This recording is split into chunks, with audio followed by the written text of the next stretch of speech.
You look like you're like ready for this and everything. Like, you know, I told her that we both value public education. You're a Columbus City School graduate. I am. I went to Centennial.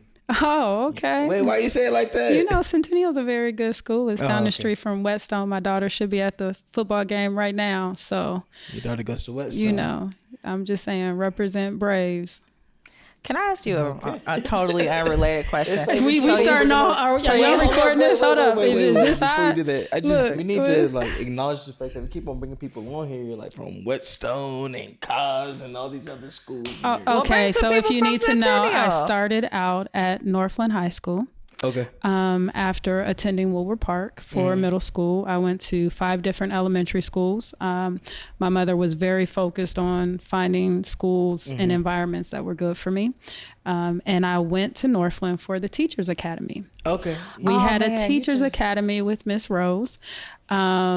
And I went there for maybe a quarter, and then quickly returned to my home school, Beechcroft, where I graduated from. So you know, I'm here for it. Okay. It ain't just about Whetstone and Cos. I got family members at Afrocentric, at East. Like let's get down for the get down. I got you. Then. Everything is everything. I love that you said that your mom was like determined to find a school that was the right fit for you. Yeah, that just really resonated with me. And so thank you for saying that. I won't even go into it now. Maybe I'll go into it after. That probably did touch you. Yeah, it did, because I think you don't have to like just accept what people give to you or give to your children. Like if you have a vision for your child's future, like I just wish more parents knew how to navigate and advocate for their kids. And, you know, I think parents might be more aware with like this generation, but I know just when I was going through school, I grew up in a small town. So it was like you had one choice. And it had to work, right? But so many times it didn't. And so like what's the outcome? But we see what the outcome is when your parents are like, actually, this is not working. So let's try something else, because education is not a one size fits all type thing. So yeah. And I think definitely thinking back then, my mother was a single parent. I was raised by a great and phenomenal extended family. So I was a latchkey kid before there was actually latchkey, and I have a huge family. So there would be days where she would call and say, Tina, you need to get on this bus and get off at this auntie's house, or this auntie is going to come pick you up, or this cousin is going to come pick you up. And because of that, I think it gave her an insight of how certain schools were doing things differently and what other schools were offering, to the point where she was like, okay, well, if I can get an apartment lease over here, then we gonna move over here because I hear this school is doing great things. Or if we can put you in the lottery over here at Devonshire because you are into adventure and you like cool stuff like that. Like that Project Adventure was something key for me. I had to be moving. I was never, and probably still am not, that student that just can sit there for 6 hours and not move. So I think she was able to really have an insight on different schools and what they were offering. I mean, now you got to look up the Ohio Department of Education. You got to see what test scores are. You going out, you interviewing principals and teachers in the building, you know, and touring and figuring out, what's the vibe during lunch, you know? So parents really have to now pay more attention to all of those indicators. And I think what we have a challenge to do in education is to make sure that parents know those indicators, to make sure that parents know you can come in for a tour, to make sure that parents know we want to partner and collaborate with you. There should not be secrets as to what's offered for student A versus student B. Like it's an open book, and we want to be transparent about that. So I definitely embrace the choice of really parents and students and finding the environment that's best for them. Yeah, we my daughter, she just started 6th grade this week. Where's she at? We'll talk about it. Okay. I get it. I feel you. 6th grade is so important. You got to make sure that she's prepared and ready to be in pre-algebra or algebra in 8th grade. Yeah, it's a gatekeeper. She's like on the, well, I'll tell you about it later. Okay. But it's been a lot of flashbacks and stuff for me, because I actually started 6th grade down in North Carolina, and we moved back halfway through the year because my uncle was sick. And I'm from Columbus. So I went to Fifth Avenue Elementary School before. Well, now it doesn't exist anymore. RP Fifth Ave. That school. And said, man, listen. He said RP. Yo, I love that school. RP. I'm so sad it's gone. But when we moved back, my mom intentionally moved out. Like when you were saying, if I get into this apartment right here, they go to this school. We moved out off of Bethel Road. And I had never been up on the northwest side of Columbus before. I'm from the south side, around the corner from here. Yeah. Oh, and okay. she was like, yo, I want my son to go to Ridgeview. And it wasn't really like lottery choices and stuff back then. So it was like, all right, I want him to go here. My little sister went to Gables. And Gables was not the right fit for her, even though Ridgeview very much was the right fit for me. And then I matriculated up, went to Centennial. We moved from the northwest side out to Pickerington my senior year. But I was like, I don't want to change schools because I love it here. And like for half of the year, I stayed with one of my best friends at his house. And then the other half of the year, I just drove back and forth or whatever they said that I could finish it. And just so you talking about location and being intentional about it, like that really speaks to me as well. It's But important. my bad, we just jumped into the conversation. No, and that was back then. You had wanna- culture shock being out there. Oh, y'all got to do y'all intros. Yeah, we just were talking. We didn't even say who we're talking to. Man, we have listen. a very special guest, Dr. Tina Pierce from Columbus School Board. And a woman who wears many hats, which I will let you talk about, your work and your career and things like that. But we welcome you, Dr. Pierce. Yeah, thank you so much for sitting down with us. Thank you so much for having me. I'm excited. We're Now I'm just really telling the excited. audience, they said they would take it easy on me. So if they don't, we got to come. It's come all forward. love, man. We started this podcast because we wanted to help people here in Central Ohio, especially Black people here in Columbus, to increase their political literacy and understand how all these like different systems of government work, and kind of demystify them so that it's not so scary and doesn't think like, oh, the world is acting on us. It is a participatory type of thing. And also a lot of times the people on the other side of these like big positions and names, they're our neighbors. They're real people from the city. And we want to help, our different politicians to be more than just names on papers that you check off on the ballot. So help them get to know you, and then also break down a little bit more about your position and the things that you do, so on and so forth. So I appreciate it. It's so admirable. Thank you so much. Can we just start with, I am not a politician. I am a servant leader. Okay. I take that very seriously. For me, I am committed to helping our community, to meeting people where they are. And sometimes that means having the tough conversations, letting things get messy, dealing and working through conflict. And at the end of the day, I'm a servant. I am working for others. And so in that respect, I'm a servant leader that uses education to empower individuals to make positive change in their communities.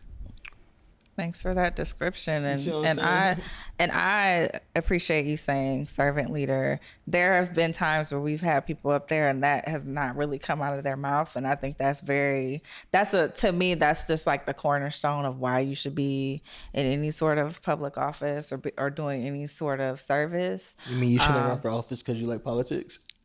No, because it's like so way deeper than that, right? Oh, like sorry. it's There's what an insider, guys. Once Please forgive me. I'm right? petty. Well, I just feel like once you get into such a public facing position, there's just so much more that comes along with it. But like I could go on about that, but I want the folks to know about your work and your career, because I think it's important for people to know your background, for them to get a bigger picture of like your work on the school board. Ooh, so you just want me to give a little bit of my background. So I am, let's start with first, I am a daughter of, a sister to, a mother of 4. So I have 4 children, just as many children as I have degrees. So I like to tell people Flex. each time I got a degree, I had a kid. So I have 2 BAs from the Ohio State University, as well as a master's, as well as a philosophy of doctorate degree. And really my academic training, I crafted a program that allowed me to look at how marginalized communities get power and keep power. So as an undergrad, I studied African and African American studies and political science. My undergraduate senior thesis focused on the riots, which I redefined as a social movement protest on the campus of The Ohio State University from about 1968 to 1970 that created the Office of Minority Affairs, the Women's Studies program, and definitely my program, Black Studies, that brought in Dr. Ross, that brought in Dr. William E. Nelson. And so having that as my background as an undergrad, I started probably early on through the mentorship of Dr. Nelson studying our Columbus City schools and the politics behind why certain policies were being made and how our students were performing academically. And so I think the plan was to go to law school, and people convinced me that graduate school would be easier. And so I decided to go accept the opportunity after receiving a full scholarship through the Office of Minority Affairs, the Moral Scholars Program. I became a first-generation college student. They kept me on for graduate school because they were like, hey, we have fellowships if you want to get your doctorate. Now, mind you, nobody in my family really knew, like, are you a professional student? When I thought you graduated, girl, go get a job, right? So, so how many graduations I got to come to? Exactly, right? People were like, well, we giving this girl $20 each time she do something. Right. We ain't giving you nothing. And so I stayed in political science and worked towards my doctorate. So in that journey, earned my master's and of course my doctorate, but kept my foot kind of in African and African American studies, as well as political science and sociology, with a focus on social stratification and social movements. And then also got some certifications in university and college teaching. Again, just trying to hone the craft, right, of teaching. And so after doing that, went and taught at Denison University for about 4 years before coming back to The Ohio State University and serving as assistant director for our Young Scholars program. And again, that's a program that provides financial as well as academic support for high achieving students in our urban areas in Ohio. So Cleveland, Cincinnati, Lorain, Toledo, Youngstown.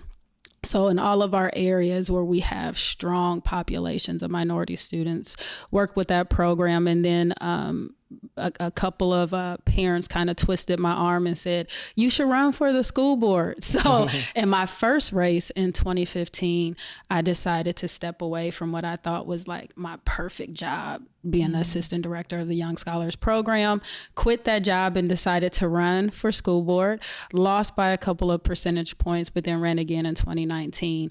And so I am serving in my first term as a proud member of our Columbus Board of Education. I also have a small business and education consultant company, Worth, working through obstacles, reaching true heights. And we provide education consulting services for state, local entities, school boards, a variety of different organizations, really to help people build up their cultural competency. In about 2016, with my older son, we created the Worth Foundation, which is a nonprofit arm that provides those same services to entities and organizations that might need additional financial support to get those services. And it provides an opportunity for us to really go into schools and into communities to help them understand civic engagement, what type of political structures they might have in their local environment, and really how to affect that change. And then last but not least, I think in terms of what I am doing right now, I serve as the Chief of Strategy and Belonging for the Ohio State University Alumni Association. And in that role, I create and hold space for individuals from a diversity of different identities, so they know that they are heard, so they know that there is space for them, and we work together collaboratively to advance change in the university in a way that will bring more of our marginalized communities to the center and embrace them as the true Buckeyes that we all are. And you wasn't lying when you said she wears a lot of hats. Oh, yeah. And you weren't lying when you said I'm not a politician, I'm a public servant. No, Like, well, I that's guess a lot of service you were saying through your words. You're a I public left service off- with the credentials as well. I am also the Central Region President for the Ohio School Board Association.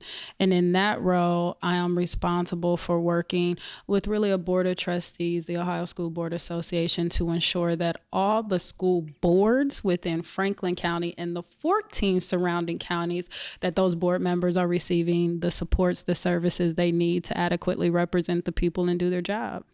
Oh, yeah. Yeah. Yeah. No, that's the first time I've ever heard of that one. Yeah. Can you elaborate a little bit about that? So in the state of Ohio, the Ohio School Board Association serves as an education arm and advocacy arm for school boards. And so the organization is kind of broken up into regions. And so Central Region, of course, is Central Ohio, and it includes all the school boards, school districts within that Central Region. And so every year we have a Capitol Conference, which is right down at the Convention Center, which has hundreds of sessions for school board members, school district administrators, teachers, staffs to go to learn about issues that are affecting not just students in the classroom, but also policy as it relates to school districts and boards. It features student talent. So we have a student achievement fair where you'll see students doing everything from singing to dancing to giving pedicures and massages and cooking different culinary art dishes. So it's a great, again, a great educational resource. And it's also a great advocacy resource because that organization also allows us to come together collectively to have a legislative platform. And that's the platform we take to our representatives to ensure that they're representing the needs and the interests of public education in the state of Ohio. Yeah, that's what I was about to ask you. It's like, what's been the impact of that organization that's like, helping to provide support to all the different boards and stuff? I mean, the impact can be different for everybody, but what I'll say just overarching impact is that school board members, district administrators are empowered with the information that they get from OSBA as it relates to if a bill, for example, is introduced, they will immediately send that information to us and say, hey, here's the bills, here's the sponsors, here's how it's going to impact public education. And here's how you can weigh in, here's how your administrators can weigh in, your community members can weigh in. So they play a really key and critical role in that. Now, at the same time, it's a give and take because, for example, the Columbus Board of Education, I want to say Gahanna also passed legislation this past term or this past session that will go to inform our legislative platform for 2024 if it be passed at the Capitol Conference in November. And so what that means is that school board members came together and said, you know what, we want to expand the legislative platform to ensure that we're providing equitable funding for all students in the state of Ohio to receive a high quality education. We want to expand legislation to ensure that when we are talking about student identities, we are taking multiple categories and identities, whether they be personal or social identities, into account when we are thinking about the culturally competent educators that need to be engaging with our students and our families. And so that being said, we craft legislation at the school district, the school board level to then send to OSBA so they can advocate again on our behalf at the legislature. I hope I explained that. That I feel like that was a lot and I did it really in a condensed way. No, but I think I think that one of the things I heard you say is like there are school boards coming together to make sure that all students are receiving like equitable services and equitable education. So, I mean, a lot of stuff we just look like for people to break down. How does that then trickle down to students in Columbus City schools? So I think when we're thinking about the advocacy that's happening at the regional or the state level, you're going to have not just individual school board members and districts that are giving testimony, whether it be written or in person at the State House. You're also going to have OSBA and their legal team and their staff going down and giving that testimony and providing the evidence that we need to to persuade, to influence various legislators as to why it's important that we have an equitable budget. We also have legislative updates that are often given where we come out into the district, again, where district and board members are coming here to the State House, or I want to say the last one we had was at the Sheridan, just because it gave a bigger space, but are coming to get that information. And the governor came and spoke, right? So in that particular instance, we have the opportunity to have an audience with the governor to say, hey, this is why your biannual budget is so important. And this is what you need to make sure that you're including in the funding formula when you're thinking about public education. So it kind of provides this audience, and that trickles down to helping our Columbus City School students because they have the opportunity to get more state funding for public education. Has that, like, I guess I'm just thinking about, like,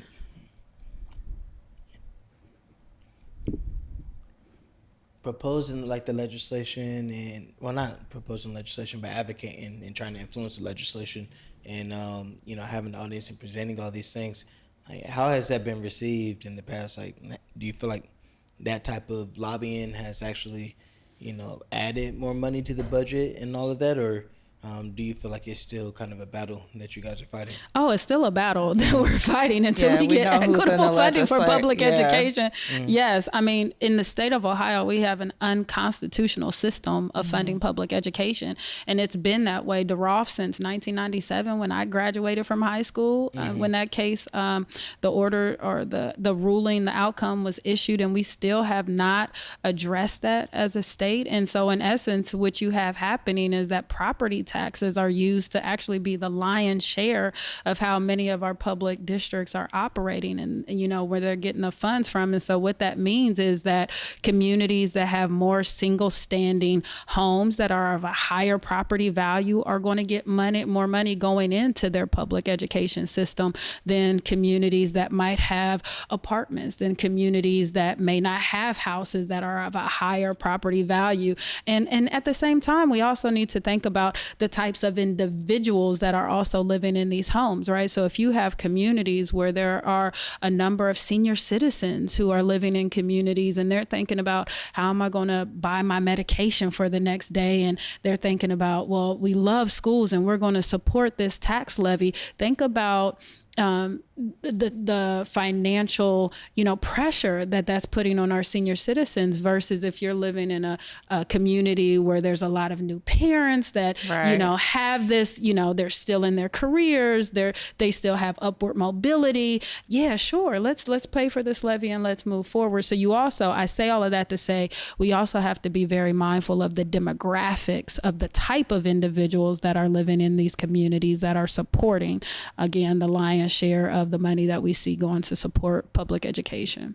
It creates a residential disparity based upon an individual's, living in a zip code. And oftentimes Black and brown people, we know because of, redlining and systematic racism, at the end of the day, haven't always had the opportunity to choose what neighborhoods to go live in. We weren't able to build that generational wealth. Our grandparents couldn't go buy 2 and 3 houses. And ultimately, I'm not in Powell right now, right? I'm still literally, maybe 2 or 3 streets away from where my grandparents bought their first home. And so kind of in that regard, it has hindered the opportunities of many of our Black and brown families to get the same high quality public education that some students in the state of Ohio are getting.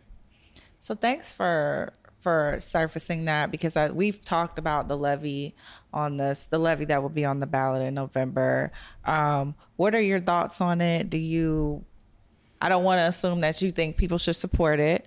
I just want to know your thoughts on, based off of all of the things that you just mentioned, new parents, elderly folks, property taxes. We know that the city of Columbus gives many tax abatements, many going to, wealthy developers. And there's obviously always debate about that. And so I just want to know kind of what your thoughts are on the levy that will be on the ballot. So definitely supporting the levy is going to give us much needed funds that we need to make repairs in our schools, and also the operating dollars that we need to ensure that our students are receiving an equitable and high quality education.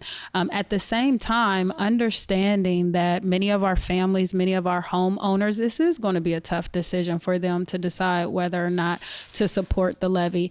And I don't want people to think that if one is right now debating whether or not they support the levy means that they're debating whether or not they support our kids, our students, and our schools, right? There are many individuals that support our schools, that support our students, but at the end of the day, it's a tough financial decision. And so in no way, shape, form, or fashion do I want people to feel like they're to be devalued because they're making that really tough decision to determine whether or not they support the levy. But we are asking that the community support the levy, that they support our students, because again, this is going to give the funds that we need for a lot of the much needed repairs that we need for our buildings, just to maintain them, and also to provide those operating dollars and funds that we need to make sure that our students receive those equitable services that they need. So, people, well, we about to ask a follow-up question. I kind of have. What you got? I was gonna go a different direction, kind of. So you can go ahead. You know what? When you started talking, it made me lose the point My bad. that I had in my mind. But go ahead. If you find it, just let us know. Huh? Nothing. I'm just joking. It is Friday. Yes, you're right. Oh my God. Earlier this season, we were talking to school board president Jennifer Dale.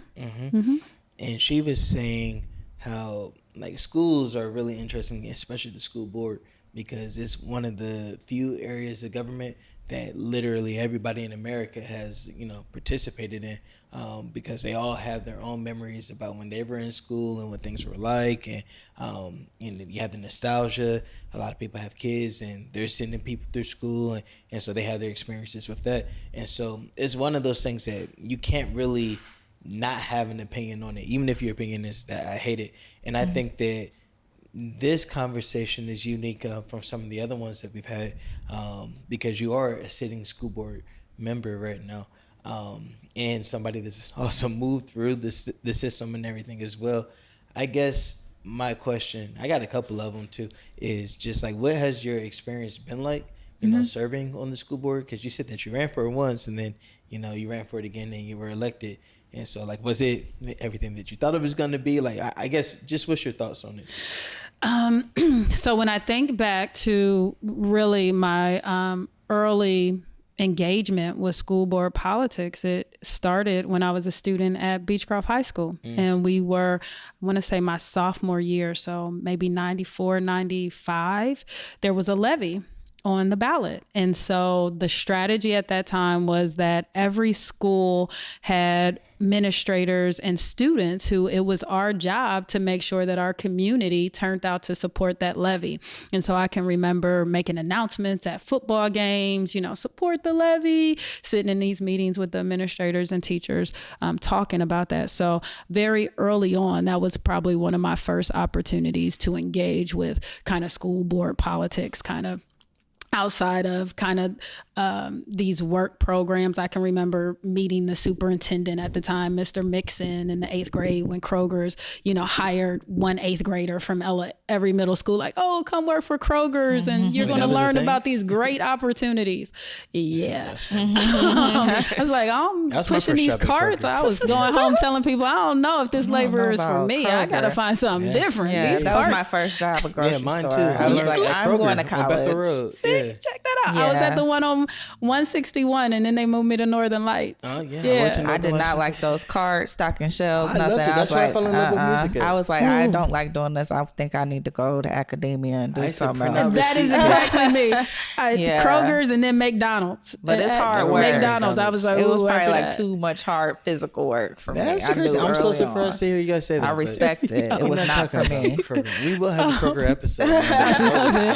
And then in 2015, probably 2014, a number of parents in my community asked me to run for school board. So at the time, again, I'm administrator at Ohio State, which in what I think is my dream job.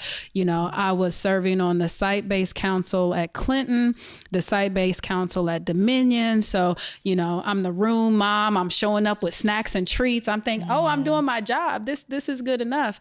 And quickly, just based upon the research that I was doing, I was always in educational policy. My senior thesis focused on Ohio State and student insurgency and protest, but my dissertation focused on Columbus board politics. And ultimately, what the argument was and the evidence ultimately supported was that we had a board governance structure that thawed community engagement. And so I am a person that's always about community engagement and student advocacy and voice. And so if you have a board governance structure that thaws that, there's a problem for me. Like, that is hurting democracy at its core. We need people's voice. And so I kind of came in that first run as this unknown. Oh goodness, she has a doctorate. She's coming from Ohio State. Who is she? She's never really been involved in party politics because, again, as an educator teaching political science, my job is to make sure that students don't walk in the room and say, oh, she's a Democrat, so she's not going to like anything that a Republican says, right? My job is to push you beyond your thought process or what somebody told you to think so you can become an autonomous thinker and lifelong learner. So I came in as kind of this unknown where people were like, well, we kind of know her as a professor. We know her as a parent and, probably a graduate, but they didn't know me as what they would think is your typical school board member or somebody who aspires to be in politics. And so that first time it was a matter of getting to know people who are in the party, get that sample ballot at the end beat me, right? If you look at the primary, I beat a major sitting incumbent in that primary. And after that primary, they put out the sample ballot, and the sample ballot is what beat me. And in essence, I'm sure you've explained this, but the sample ballot literally just tells people, we've talked about the hey, sample ballot. here's your cliff notes on how to go vote for somebody. Take this piece of paper in and go vote. Just straight down the ticket, right? Talk about killing democracy. And so Oh that God. sample ballot came in, and I lost, but I was determined, to run again. And so in 2019, it actually flip-flopped where, the party and incumbents were like, hey, come run. Let's work together this time. And so it was a very different campaign atmosphere that second time. Now, being on the board, is it anything like I thought it would be? Sometimes it is, and sometimes it isn't. And oddly enough, I teach this. So, I teach people the importance of having voice and how the political process is supposed to work, and how you should be, collaborating and working towards consensus and common ground, and then to be in the thick of it sometimes where politics is placed over people, that's a problem, right? Yeah. I am one of those people that at the core, like, I love people. I want people who disagree with me, like, let's have this conversation. At the end of the day, we can disagree, but we can still respect one another. I'm going to come to learn something from the conversation, and hopefully you'll come to learn something from the conversation. But just because we disagree don't mean we're not about to have this conversation. It's about to happen, right? Yeah. And so I think that's the thing that has been the most surprising, where sometimes politics are placed over the importance of people and community.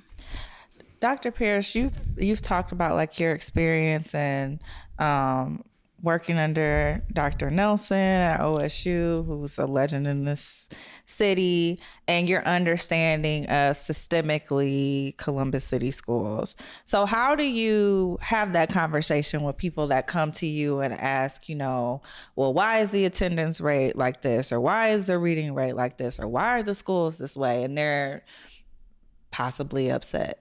I've mentioned to you before, we even started rolling that, I live in the city, and the first question that people would ask me was, well, what school is your daughter going to? Like, you're not going to Columbus City schools, right? like, because of your understanding, again, systemically, how do you have that conversation with people? And also, kind of, can you paint a picture for people of kind of like how did we get here? That's a loaded question. You're gonna have to break that one down for me. But I know you can do it. I think so. Here's the thing, in all of where we are now, is it's a conversation that just can't be one and done, right? This is work that has to be sustained and prolonged. And there are a number of factors for why we got here. So I encourage everybody to read Getting Around Brown. That book. Who's it by? Gregory Jacobs, if I'm not mistaken, Getting Around Brown. Can you look it up for me real quick just to make sure my professor's scholarly mind is working properly? But he really laid out the said case here in the city of Columbus. And I mean, I could start with Reverend Poindexter, who was, the first really vocal advocate fighting for public education for Black and brown children in Columbus. He served on the school board, right? He was our first member, African American, to serve on the school board. But I'll start with our DSEG case. And in essence, desegregation. Yeah, okay. Yeah, Gregory sorry. S. Jacobs. It was all right. Okay, Yeah. there we go. Because a listener will be like, "What's deseg?" Sorry, sometimes we got to just say. And so what happened was, parents were in essence saying, they weren't saying that they necessarily wanted their Black and brown students to go to school with white students. What they were saying was that the schools in our community, the schools in our neighborhoods, we want to make sure they have great resources, just like all the other schools that at the time you were building, right? So we had a huge growth in population, and we were building schools like Whetstone and Centennial, right? And you have, schools at East and North and Central, where they were saying, hey, we want to make sure that all of our schools have adequate resources for students. And, here in our community, what we decided was, let's bus. Right. That's the way we're going to make sure that we get this high quality, equitable education by busing in many instances the Black and brown students from their neighborhoods into these other schools to kind of integrate these schools.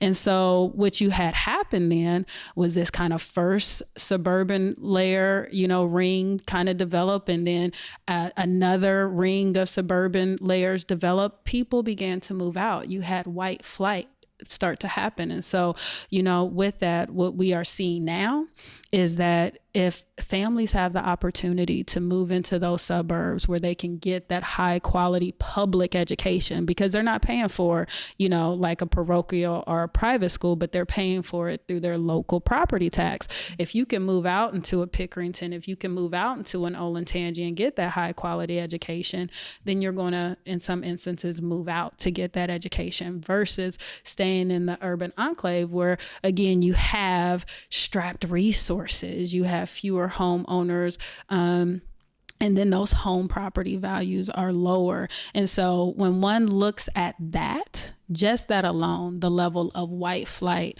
what you're seeing now is, again, our resources in terms of finances is very different in many instances.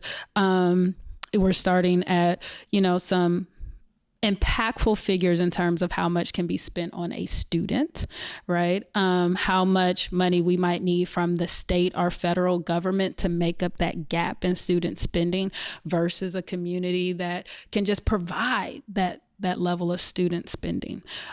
You're seeing a lot of our talent when we think about Black and brown. So I always bring up athletics. You're going to see a lot of our athletic talent in some of those suburban schools versus, where you used to have a Brookhaven, a Beechcroft, these powerhouse schools that would go play DeSales and you would really have a game. You know what I mean? Mm-hmm. You're going to see that talent go out into those suburban outer rings. And so what happens then is this new level of competition, right? So if Columbus City Schools can't offer my kids Model UN, speech and debate, a football team that's going to make it to state, why should I stay?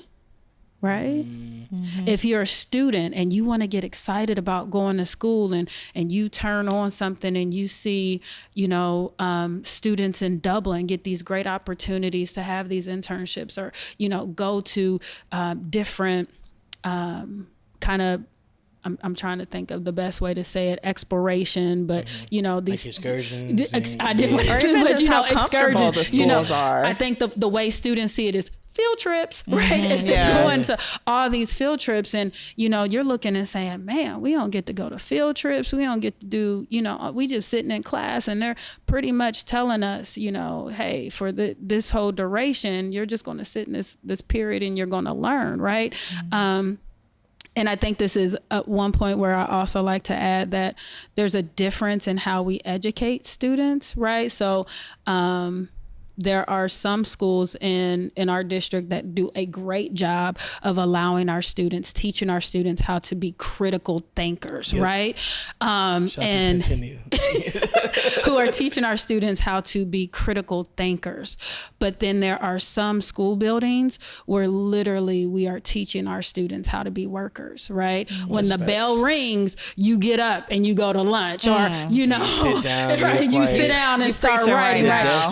You are being taught to follow directions. You are being taught to be a worker, right? How can you, and this is probably me as a student, can you stand in this straight line for this duration of time and not touch the person next to you and not talk to the person next to you, right? I'm about to get up and leave. It's interesting, right? Because when I talk to, and even family members, because I have some that are throughout not just CCS, but are surrounding, districts, Newark, Olentangy, Upper Arlington, and, when one of my family members comes and like, Auntie, I don't have to go ask to go to the restroom. I can just get up and go to the restroom. Just go. And then, my students are like calling like, hey, Dr. Pierce, they got the restroom closed and we can't go to the restroom. And then I have to go into a building and see like, why is the restroom closed? How are my babies supposed to go relieve themselves if y'all got the restroom locked? Well, wait, and even just y'all gotta have to have some students on here. And don't get me wrong, sometimes they'll say, "Oh, students are smoking in the bathroom. We need to have security or whatever." We had smokers for sure, but that's a culture issue. That's a culture issue, right? That's culture. She's like talking about Cleveland schools, okay? She being honest. She being honest. You being honest. Always tripped me out. You being in high school, like, why are y'all smoking in the bathroom? Like, you being honest. And these COVID kids is different.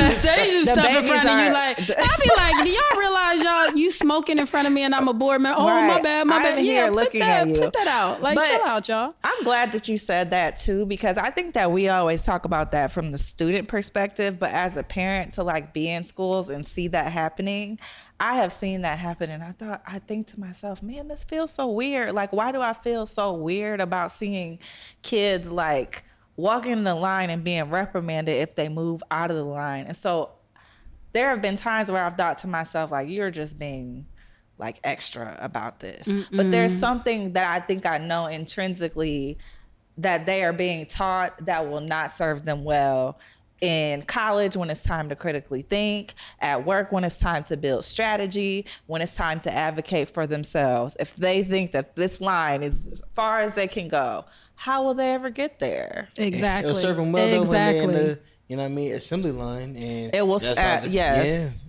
absolutely. And it's nothing wrong with an assembly line, but our kids should be allowed to dream as big as they want to, and to have whatever kind of job that they want to. Because we're beyond assembly lines. Like, kids, we want them to create the machines, the additional jobs that are supporting the machines that are working that assembly line. Like, I want you to be the entrepreneur that is creating something that is getting a product or service out there fast, right? Well, right? The thing with that, man, my bad. No, we talk philosophy and everything, right? I'm sorry. It's all good. I'm a creator myself, right? Like, okay. I started a lot of different things, and I absolutely value my autonomy and my freedom. My dad used to walk around and call himself sovereign and everything, right? And so that's my DNA. Love it. You know what I mean? That's what my daughter, that's how she walks too. But I was just talking to one of my coworkers earlier this week, and they were saying, yo, you two, like, we don't want your skills to be, packing boxes or just doing that or whatever. I'm like, no, but you understand, I like doing that. Like, sometimes I like just having mindless things to do, picking up boxes, putting them on the truck, taking them off or whatever, blah, blah. And I want to make sure that we do acknowledge too that, sometimes, like, there are people that would prefer to have that structure where it really is just the monotony and going in. It's like, I just want to know, what do I need to do to be able to go home and make a living? Now, I don't want to do all that other stuff or whatever. And say it's okay to have both, as long as you know that there's more to do beyond that. That's just my personal or not even more, but just it. other things to do. There's the choices there, right? And but choices that's the key exist. thing, the choice, right? So one of the philosophies through which I raised my 4 children is, at the end of the day, my job as your mom is to so prepare you for anything that you want to do in this world that somebody can't tell you you're not prepared for it, or I can't get you the resources to be prepared for it. Now, if you choose to go pack those boxes and do that, ooh, baby, go ahead. Be happy with that. If that's what's going to make you happy. But if that is your only opportunity, because different. I didn't step up as a parent to make sure that you didn't get the resources that you needed, then I failed you as a parent. Like, that's my job, to make sure that can't nobody tell you that opportunity ain't available to you. Nah, that's real. I do agree with that. Yes. I just want to make sure I said that caveat. No, we there. Like that, we there. No, I think, and I even said, like, there are days sometimes when I leave my work and I think, man, I really miss, like, when I was like, everything felt working at Kroger. Everything felt simpler. That was hard work. That was hard and work. it's hard I liked work. working at Kroger, Working man. in retail is hard work. It's hard dealing with people. The work can be hard.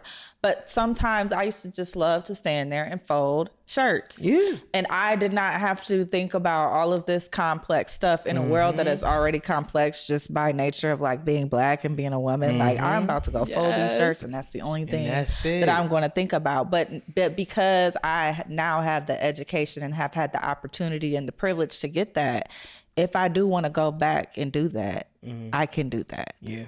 Like, if one day I'm just like, my mental health is, I'm done. I'm about to go do that because that's what I want to do. I have the option. Yeah. And that is what I want for our kids. Yes. Dr. Pierce. Okay. Yes. Should I be nervous? I hope not. You know what I mean? We're just having an honest conversation. No, the way right? you said it, and you. Well, I just want to make sure that, I think that part of the reason why people like this show is because we have, like, real frank conversations, and we're doing it in ways, there's no attacking or, like, any of that type of stuff. Like, because my personal opinion is that we're all in the community together, like, all trying to make this work. And there's a lot, I don't know if on this show, but there's a lot of people that I have to interface with just through the nature of my work outside of here, that I don't be agreeing with. Yeah. Right? Yeah. Every day. Listen. I have to say log off Facebook because you're about to comment on something. Just log off. I'm talking about professional. I'm talking about professional, JK, social media, all that. Yes. So I just want to make sure that we do, like, talk about all of it, the full scope, because there's a lot of criticism that has been, like, lobbied at the school board and everything, especially after last summer with the negotiations with the strike and all that. And I'm gonna be. Come on, bro. We family here. Just say it. Oh no, I've been muzzled and everything to some degree. I have people on every level of the education system, like in administration, teachers that are in the school as students, so on and so forth. And so I think, young, radical, progressive, named after Malcolm X, Malcolm. It's like, oh yeah, blah, blah, blah. Yeah, I got a Malcolm. Oh, your son's name? Yes, oh, yes. Shout out to him. And Andrew Young. Come on with it. Look. Yeah, let's go. And then I got perspectives that were explained from the other side. And I was like, okay. And so I really see both sides, like Chanel, But as a sitting school board member, I just wanted to ask you, from your perspective and everything, and the voters want to know too. It's like, how did that happen and everything? Like, how did we get to the teachers striking, and what was your perspective, sitting on the board while all that was happening and hearing all the chatter, so on and so forth, and then also the aftermath afterwards, I mean, so there's a number of different reasons for why that happened, right? So one could, readily point to, we were coming off of a pandemic that really challenged and pushed the way we were doing education. The resources that we needed for education for both our educators, and I use educators loosely to mean not just teachers, but also staff, bus drivers, anybody who interfaces with our child at any point in their journey or trajectory is an educator. And so definitely you had educators that needed additional resources, training, and support. You had our buildings. We're going back into buildings where temperature regulation is an issue, right? And so there's voice and advocacy to say, look, in this day and age, we should have modern buildings and facilities with regulated temperatures, so it's a comfortable environment. We should be able to provide these resources and support. One could also note that we had a new superintendent, fairly new, a new superintendent, and probably a different type of relationship management style. And so at the end of the day, at the very foundation of any type of relationship that you have is communication. How are you communicating? So you need to make sure that you have two-way, solid communication that is regular and often. And so when we think about, and let me also add in the national context, right? So nationally, if you look at our school board, or our school district was one of the first, but if you looked at afterwards, how many other school districts had a strike? And if you look now, you have hotel workers striking, everybody is striking, right? So, Starbucks, Amazon. right? My students on High Street, I'm like, why is Starbucks closed? Because we unionizing. My job Okay, I'm unionized. for it, right? So there were a number of factors that played into that. At the end of the day, as a school board member, here's what's key. The superintendent leads that negotiation process with a team. The school board, we can meet and we can discuss kind of the framework as to how the deal should be worked, right? But the superintendent and negotiation team literally go in to negotiate that with the unions, right? And so my job is to make sure that I'm listening, just as you said earlier, that I'm listening to all sides, to all voices. So when it's my turn to add to that framework, I can make sure that all those voices are heard, that we are giving a solid and a sound, feasible framework for our superintendent to go negotiate, right? And so hopefully that answered the question. Kinda.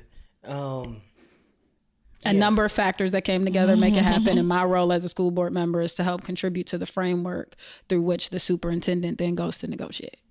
Got you. Okay, so that didn't make sense. It did make sense. My bad. I think the next question would be, and it's loosely related to that, is I'm trying to think about like all the criticisms and everything that I heard, because I don't know, I just been wanting to hear like, well, what would your response be, right? Because some of the things that I heard was like, they waited way too long. It's like, and I mean, I know this too from back when I was in school. I had friends that went to college, and like they would say how hot it always was, and that would always be the thing I would laugh at them about, like, we got air conditioning, but y'all ain't got no windows. But y'all ain't got no windows. I'm just saying, and these are all my schools. These are all my schools. Beechcroft, our little yellow windows. Let me tell you. Jeez, all right, we didn't have no windows. They said we were like a jail and everything, but whatever. I digress. Never been in there, but it was this open concept when it was first, like open, no walls, like Ennis was like that too when I went to Ennis. Okay. Like these. Yeah, Ennis was like that. Yeah, it's built like a star too. But that's neither here nor there. Like, I think the question that a lot of people out in the public like be wondering is like, why did it take for the teachers to strike for the district to be like, all right, you know what, we do need to go and, put AC in all the buildings, or we do need to go and do all these type of things? So I think even to that point, we had Operation Fix It. So the district was putting resources into modernizing the buildings. I think back to 2016, again, the very reason why the Worth Foundation was created.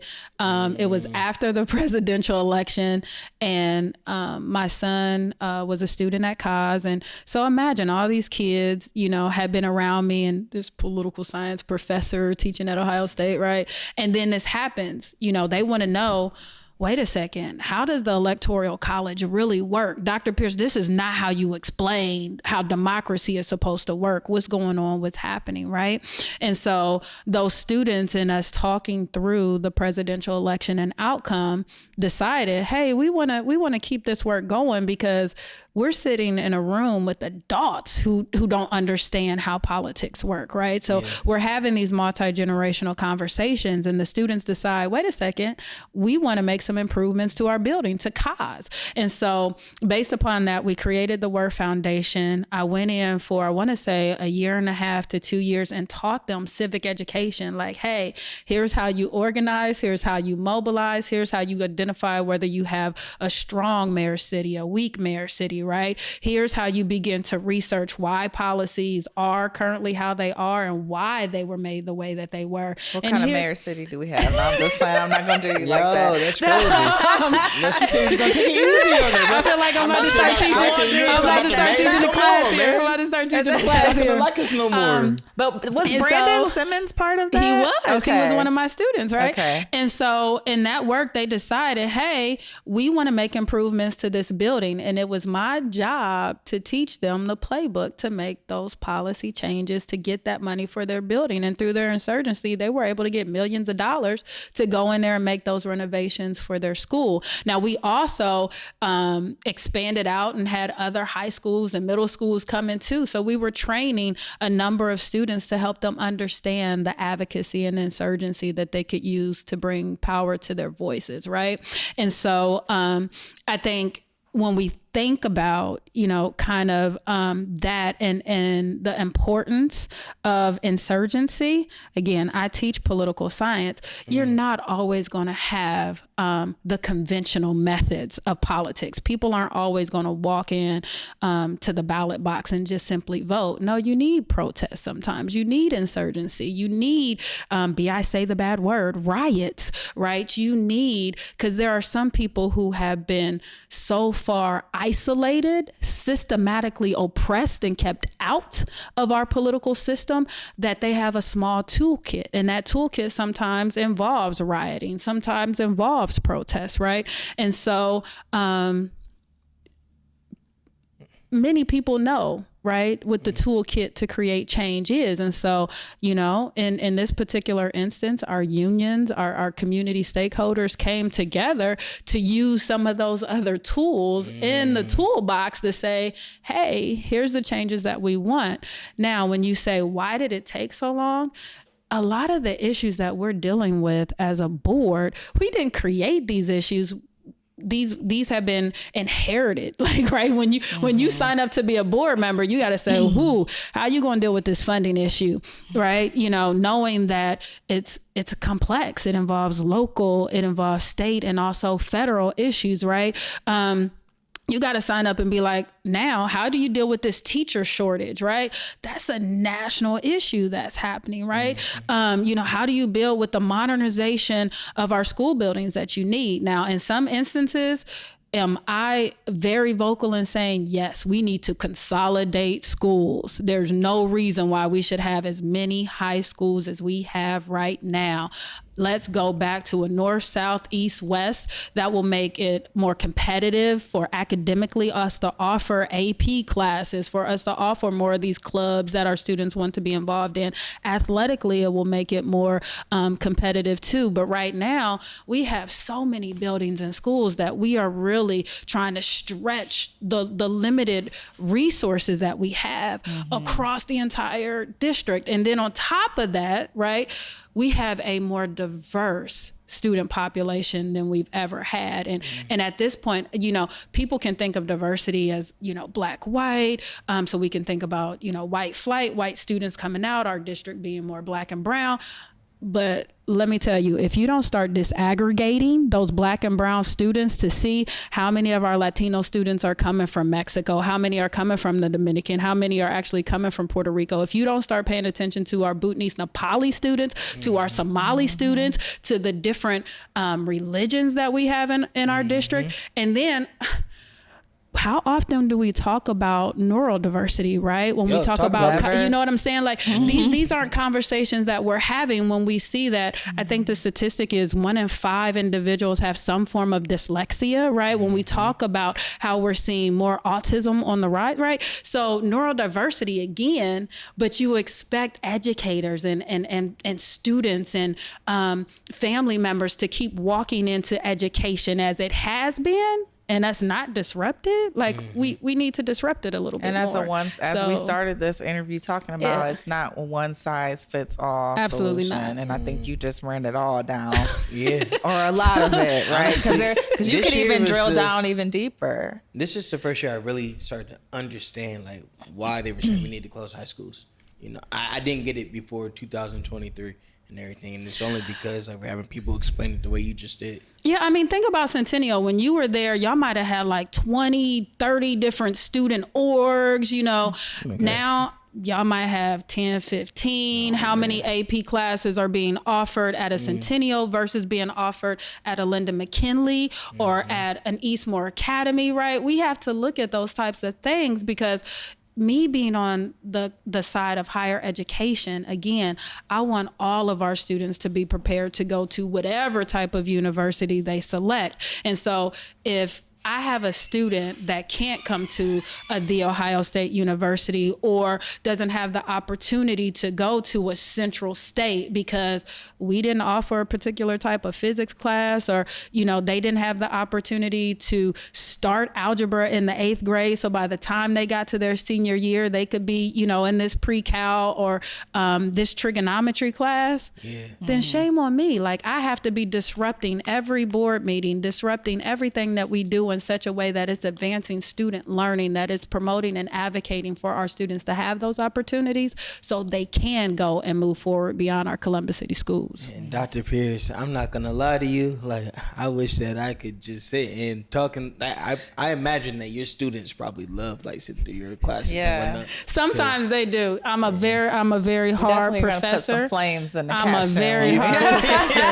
Yeah, she dropped the mic a couple times. She did. And I appreciate you doing the neurodiversity call out too. And I just found out I was autistic last year at 30 years old. See what I'm saying? Did my whole life without knowing, even though all the signs were there. So you're 100% right in that regard, and well, really with everything that you said.